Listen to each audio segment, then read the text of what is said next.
I am Dr. Muthu Veeramani, urologist.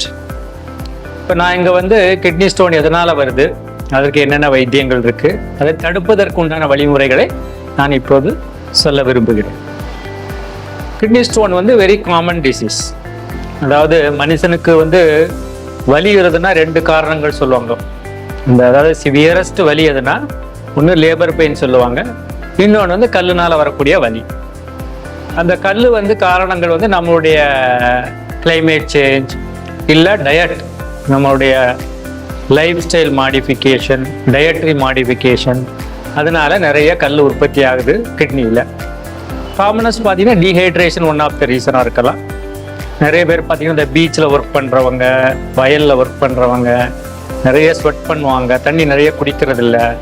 அதே மாதிரி diet, நிறைய ஜங்க் ஃபுட் இப்போ நிறைய வந்துருச்சு. அந்த ஜங்க் ஃபுட்லாம் சாப்பிட்றதுனால நம்ம உடம்புல வந்து அந்த யூரினுடைய கெமிக்கல்ஸ் எல்லாம் கான்சென்ட்ரேட் ஆகி, அதுக்கு ஒரு எக்ஸாம்பிள் சொல்கிறேன் அப்படின்னா, நீங்கள் ஒரு டம்ளரில் தண்ணி எடுத்தீங்கன்னா தண்ணியில் ஒரு டம்ளரில் எடுத்து உப்பு போட்டு கரைச்சி பாருங்க.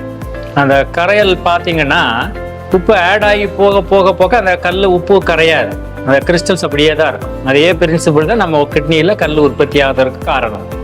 நம்ம உடம்புல உள்ள கெமிக்கல்ஸ் மெயினாக பார்த்தீங்கன்னா calcium oxalate monohydrate or dihydrate. So இதை கண்டுபிடிக்கிறது வந்து ஒரு ஹிஸ்ட்ரி எடுக்க சொல்லுவோம். அதில் வந்து பெயின், வயிற்றுல கிட்னி வந்து நமது உடம்புல ரெண்டு பக்கமும் விழா பக்கம் இருக்குது, அங்கே வலி வர்றது. அந்த கிட்னிக்குள்ளே கல் இருந்தால் கூட வலி வராது, கிட்னி டியூபர் ஸ்டோன் இறங்கி வந்துச்சுன்னா அதில் வலி வர்றதுக்கு வாய்ப்பு இருக்குது. இப்போ பார்த்தோன்னா நிறைய இந்த அல்ட்ராசவுண்ட் பண்ணி பார்த்தாலே நமக்கு கல் இருக்கா இல்லையான்னு தெரிஞ்சிடும். இன்னும் தேவைப்பட்டுச்சுன்னா கன்ஃபார்ம் பண்ணுறதுக்கு சிடி ஸ்கேன் பண்ணுவோம். கல் எடுக்கிறதுக்கு நிறைய வழிமுறைகள் இருக்கிறது. எண்டாஸ்கோபி மூலமாகவே இப்போ அதெல்லாம் ஆப்ரேஷன் பண்ணாமல் கல்லை எடுத்துக்கலாம்.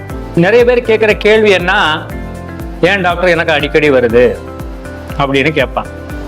அதுக்கு நிறைய காரணங்கள் இருக்கின்றன. ஒன்று பார்த்தோன்னா நம்மளுடைய தண்ணி குடிக்காமல் இருக்கிறது. தண்ணி நார்மலாக நமக்கு வந்து நம்ம சாப்பிட்ற சாப்பாடுலையோ இல்லை ட்ரிங்க் குடிக்கிறதுலையோ வந்து மினிமம் 3 லிட்டர்ஸ் தண்ணி குடித்தோம்னா 2.5 லிட்டர்ஸ் யூரின் வரணும். அப்போ வந்து இந்த கெமிக்கல்ஸோடைய கான்சன்ட்ரேஷன் எல்லாம் கம்மியாகி கல் உற்பத்தி ஆகாமல் தடுக்கலாம். இன்னொன்று வந்து நம்ம டயட் மாற்றுகிறது. இன்னும் சொல்ல போனால் கல் ஒரு தடவை கல் வந்துச்சுன்னா சயின்டிஃபிக்காக பேசணும் அப்படின்னா 50% திரும்ப கல் வர்றதுக்கு வாய்ப்பு இருக்குது 10 வருடம் கேப்பில். ஸோ தடுக்கிறது தான் நமக்கு சிறந்த வழி. தடுக்கிறது வந்து நம்மளுடைய லைஃப் ஸ்டைலை மாடிஃபை பண்ணிக்கிறது, தண்ணி நிறைய குடிக்கிறது, வந்து ரெகுலராக செக்கப் பண்ணிக்கணும். மருத்துவரை அணுகி வலி இருக்கா இல்லை திரும்ப திரும்ப வர்றதுன்னா என்னென்ன காரணங்கள், அதாவது நம்மளுடைய உடம்புல கால்சியம் எவ்வளோ இருக்குது, யூரிக் ஆசிட் எவ்வளோ இருக்குது, பாஸ்பேட் எவ்வளோ இருக்குது, சிட்ரேட் எவ்வளோ இருக்குது அப்படி செக் பண்ணிட்டோன்னா நம்ம அதை வராமல் தடுத்துக்கிறது நல்லது. இன்னும் சொல்ல போனால் தண்ணி ஒன்று குடித்தோம் அப்படின்னாலே திரும்ப வரக்கூடிய அதாவது கல் உற்பத்தி ஆகும். அது சின்னதாக அடிச்சுட்டு தானாக போயிடுறதுக்கு வாய்ப்புகள் இருக்குது. அதனால் நம்ம வராமல் பெருசாகி கல்லை தடுத்துக்கலாம். இதனால் கிட்னியை நம்ம பாதுகாத்துக்கலாம். நன்றி.